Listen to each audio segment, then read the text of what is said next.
আজকে আমরা ৫ নম্বর ওয়ার্ডে আমরা প্রচার শুরু করেছি। এই প্রচারের মধ্যে আমাদের তো সারা বছর ধরে যে কাজগুলো চলছে, কেন সারা ৫ বছর থেকে আমরাই কাজগুলো করেছি।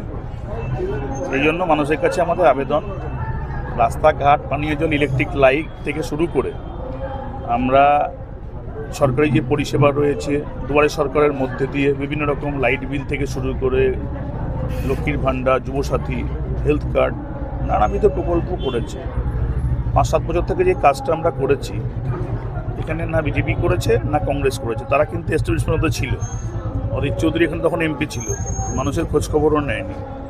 এখানে আপনার বিজেপি এমএলএও ছিল, তারাও খোঁজখবর নেয়নি। ওদের কাজ হয়ে দাঁড়িয়েছিল মাইকে শুধু আমাদেরকে গালাগালি করা, খিস্তিখামারি করা, অর্থাৎ ওদের কতগুলো ছোট লোককে দিয়ে সামনে এখানে কিস্তি কাস্তা করা, গালাগালি করা, এটা ওদের কাজ হয়ে দাঁড়িয়েছিল। আর দাদা ওই দাদা করে তো আর মানুষের পেটের ভাত তৈরি হবে না, দাদা করে মানুষের পরিষেবাও হবে না। ডেঙ্গু ম্যালেরিয়া থেকে আরম্ভ করে যাবতীয় পরিষেবার সঙ্গে বহরমপুর পৌরসভা জড়িয়ে রয়েছে। এখানে আমাদের প্রাক্তন কাউন্সিলর সমু ভগত রয়েছে, আমাদের প্রাক্তন কাউন্সিলর ছিল রাজু ঘোষাল রয়েছে। আমাদের এখানটা সবথেকে উল্লেখযোগ্য যিনি রয়েছেন আমাদের এই বহরমপুর শহরে, যার মতো কাউন্সিলর এখন হয়তো হয়নি, প্রয়াত প্রদীপ নন্দী সাহেব ভাইস চেয়ারম্যান, তার সন্তান রয়েছে, মিষ্টু রয়েছে এখানে।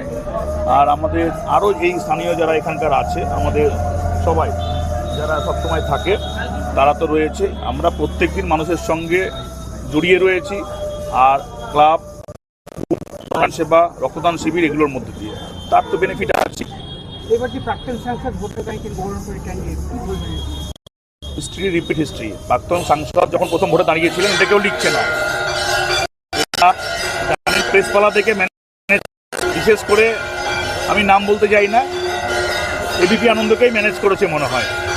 প্রথমবার তিনি যখন ভোটে দাঁড়িয়ে 91 সালে হেরেছিলেন, কিন্তু সেটা কিন্তু সেখানে আপনার মেনশন করছে না। এখানে বলছে যে 96 অধীরবাবু জিতেছিলেন একবার হারার পর। তাহলে আবার 30 বছর পর দাঁড়াচ্ছে, 30 না, উনি দাঁড়াচ্ছেন অ্যাকচুয়ালি 35 বছর পর। 91 থেকে 26 যদি অঙ্কটা করে, রেকর্ডটা চেক করুক, 35 বছর পর দাঁড়াচ্ছে।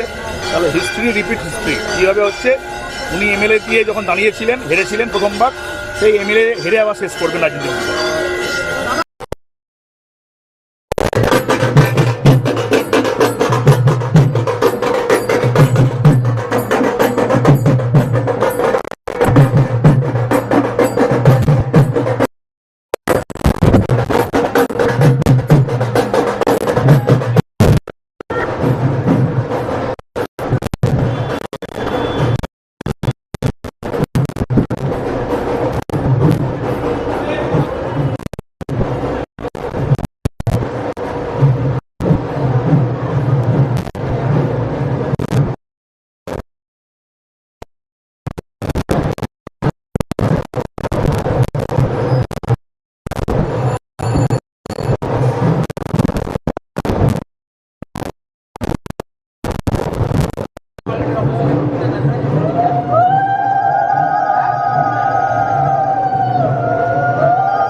আরো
করবো।